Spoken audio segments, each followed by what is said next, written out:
Hi, Jules Cruise Companion. Today let's have a conversation about the real cost of cruising. If you've watched any of my other videos where I've done the breakdown of what a cruise cabin has cost me, you'll get a bit of an idea of what type of things that I consider when I am going on a cruise.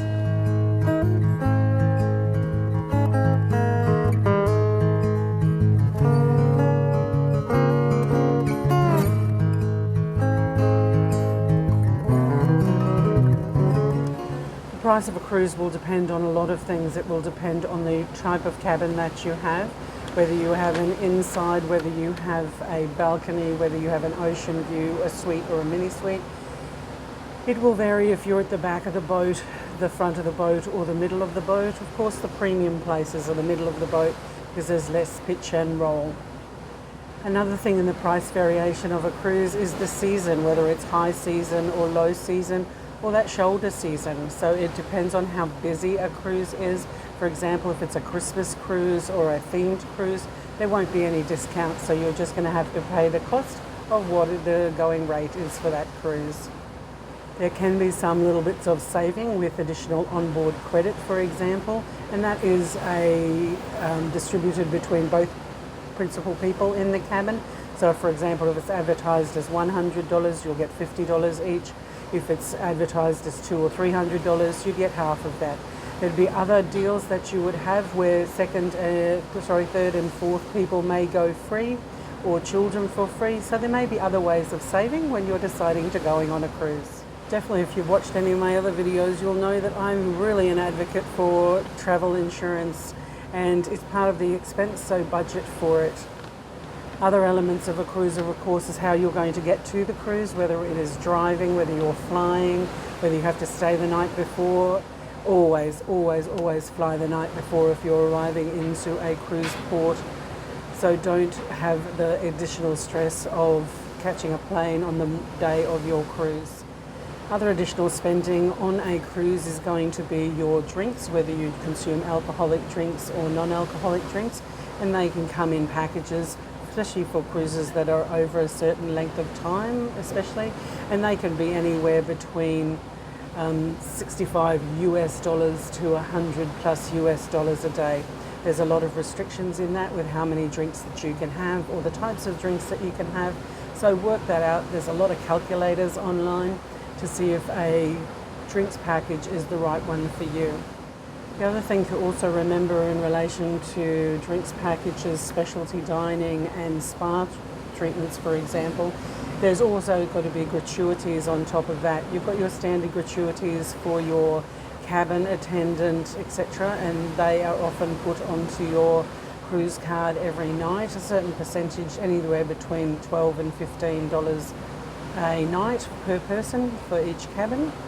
So keep that in your calculation of how much you're going to spend on a cruise. And talking about specialty dining, it's not always necessary to do a specialty dining, but if you are having an anniversary, a birthday, or something of that nature, one of the specialty dinings, it could be a seafood, a steakhouse, it could be an Italian, it could be French. Different cruise lines have different packages.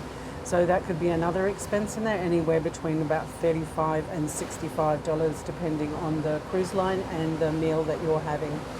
If you are going to partake of having your photos taken by the crew, and that is Pixels and another company have the contracts for that, budget that in per photo. If there is a package that you can buy beforehand, that could also save you a little bit of money.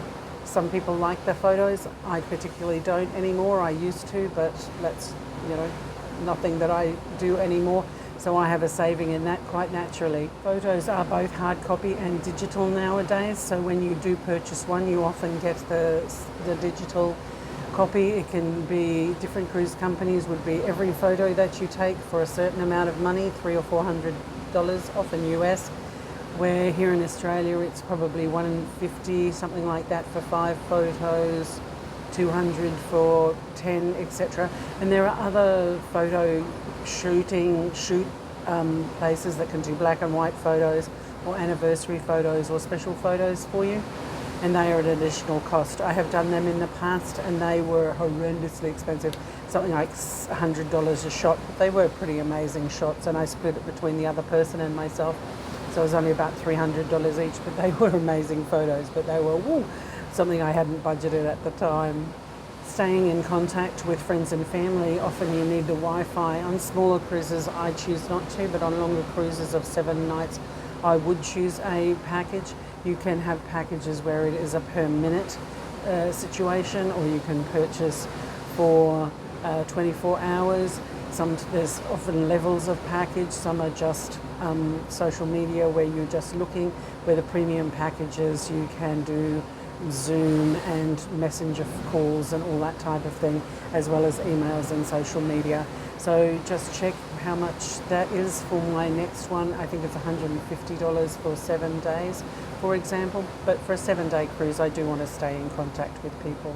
Other things to consider when you are going on a cruise is if you do want to do an additional specialty dining, for example, such as chef's table, that can be anywhere between $100 and $120, $130.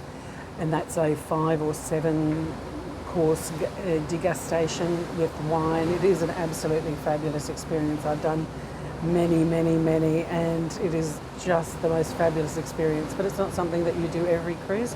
So if you are going to do something like that, budget for that before you get on board. Often people don't take into consideration the flights of going overseas when they're catching a cruise, the visas that they might have to apply for to go to different countries. For example, some cruise ships do a group visa, and I can't remember where it was, maybe it was for Jordan. Everybody just files through with their passports, and the government officials just put a stamp in our passport. I don't remember where that was, but it was a very easy process. Then the other thing is the passport itself. Don't forget that every 10 years you need a new passport, and you cannot travel if your passport is about to expire. It has to be valid for 6 months after you return from your holiday. So that's about $300 or $400 depending on the type of passport that you have. So always put that into your budget for your holiday. If you don't have a passport, please get a passport. Everybody says, oh, do I need some government issued ID? For local cruises around Australia, yeah, a driver's license, but there is nothing more powerful than having your own passport. Please, please, please, everybody, get a passport. It's just another extension of your identity.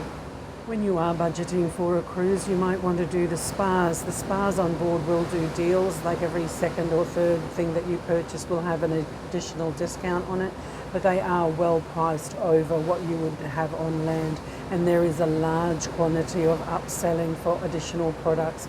But you've got to remember that these people are commissioned based. They aren't hired by the company. They are a third party provider. They're not hired by the cruise line. They are a third party provider, and they do have to meet targets, and upselling is part of that for them. So the whole thing about spas, you might want a spa deal in relation to going into the solarium, the tepidarium and caldarium on this boat, which is Carnival Luminosa. They are just spectacular spaces. There's even a almost like Norwegian steam room, a rock room with the beautiful smell of that wood. Absolutely fabulous, but it's not something I'm going to be spending additional money on, because I can just sit by the water and enjoy it without having to pay additional amounts of money. But if that's for you, the hot tubs, the kind of thermally hot tubs for arthritis and joint pain, etc. There is acupuncturists, there is skin therapists, you can have seaweed rubs. They guarantee that you're going to lose percentages of weight and inches, because we will measure you before and measure you after. The upsell is quite hard, especially when you first arrive onto a cruise ship, for them to get their numbers up. You'll often get a discount in a spa on a shore day when there are not many people on the boat, because nearly everybody's off the boat, and so you're easy to get a booking, and they're often enticing people to come into the spa on a port day. Talking about port days, another thing to consider when you're budgeting for your cruise is the excursions. You can have small things like walking tours, you can have cultural tours where you're going and visit villages and having a traditional meal, you can have things like zip lining or yeah, just any of the adventure, quad biking. You can ride horses in Alaska. You can ride train journeys. You can go funiculars up mountains, etc. There's every cruise excursion under the sun, whichever cruise that you are on. So have a look around and budget for those, so that you don't get to a port and go, oh, it's too expensive. I, don't want to spend the money. You were there for one and only time potentially. So get off the boat, go and explore. Even if it's a port that's close to a town, for example, just go for a wander around into the local shops. I often don't go to where they tell me to go, those Diamonds International and the not Red Frog Bar, what is he? Anyway, those type of Cabo Wabo tequila places. I just go to my own place when I'm at a port and I'm just having a wander. But yeah, I do some shore excursions on some cruise lines, but not on others, depending if I've been to that port before. So if you are going to come on a cruise, don't forget to budget your shore excursions. On most cruise lines, there is going to be a casino. On most cruise lines, there's going to be bingo. If there isn't, Disney and I'm not sure, there's one other, Azamara or something like that. Anyway, there's a few that don't have casinos or bingo, but if there are, budget for that. If you're going to put a couple of dollars through the pokies, budget for it. If you're going to win, hopefully you win big and cover the cost of your whole cruise. That would be an absolute bonus. I have won a mini bingo jackpot on one cruise, about $400, which probably covered the cost of the cruise. But if you are going to gamble, gamble responsibly, but budget for it before you come on the cruise. So they're just some of my ideas of how to budget for a cruise. Cruises are advertised as really, really cheap, percentage off discounts or low deposits, etc. But don't be lulled into a false sense of security. The cruising is an exorbitantly very cheap. I don't know, what is the word for very, very, very cheap? It is a really good way to travel, but you have to consider that there are other expenses that you have to consider while you are cruising. So budget for them and enjoy your whole trip, so you don't get a bit of sticker shock at the end of your cruise when you get your bill in your little post box or your bank, ouch, at the end of your cruise. This is Julie Jules, Cruise Companion, saying stay safe everybody and happy travels.